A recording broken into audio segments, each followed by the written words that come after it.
پاکستان اقلیتوں کے لیے جو مثالی اقدامات کر رہا ہے وہ پوری دنیا کے لیے رول ماڈل ہے۔ پاکستان دنیا کا واحد ملک ہوگا جہاں سکھ برادری کے لیے ان کے مذہبی عقیدے کے مطابق میرج ایکٹ نافذ کیا جا رہا ہے۔ پاکستان میں مذہبی سیاحت کے فروغ کے موضوع پر واشنگٹن ڈی سی میں منعقدہ تقریب کا احوال بتا رہے ہیں فضل خالق۔ پاکستانی حکومت مذہبی سیاحت کو فروغ دے رہی ہے۔ اس سلسلے میں پاکستان آنے والے سکھوں کے لیے مزید آسانیاں پیدا کی جا رہی ہیں، جس سے دنیا بھر میں رہنے والے سکھوں کو بآسانی ویزے مل سکیں گے اور وہ اپنے مقدس مقامات کی زیارت بھی کر سکیں گے۔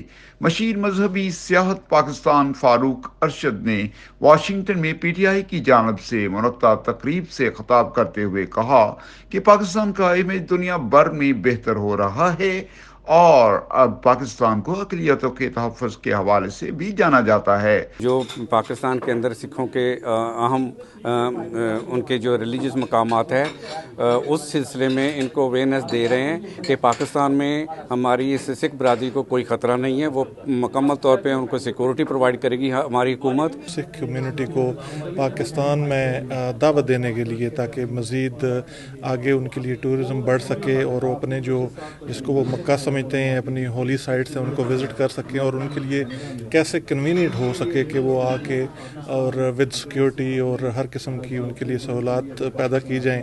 پاکستان میں مذہبی سیاحت کے فروغ کے سلسلے میں معاشی استحکام آئے گا۔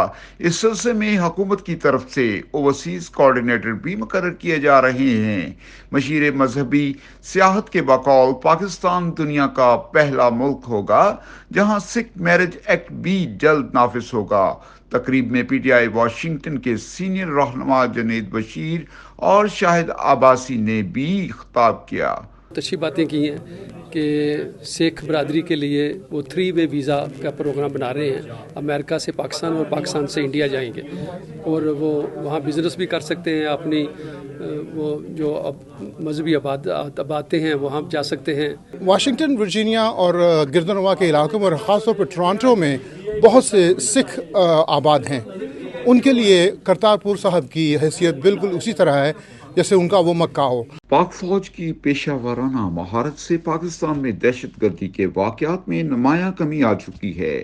اب ملکی سیاحت خصوصاً مذہبی سیاحت کو فروغ دینے کی ضرورت ہے۔ Fazl Khaliq, Voice of South Asia, Washington.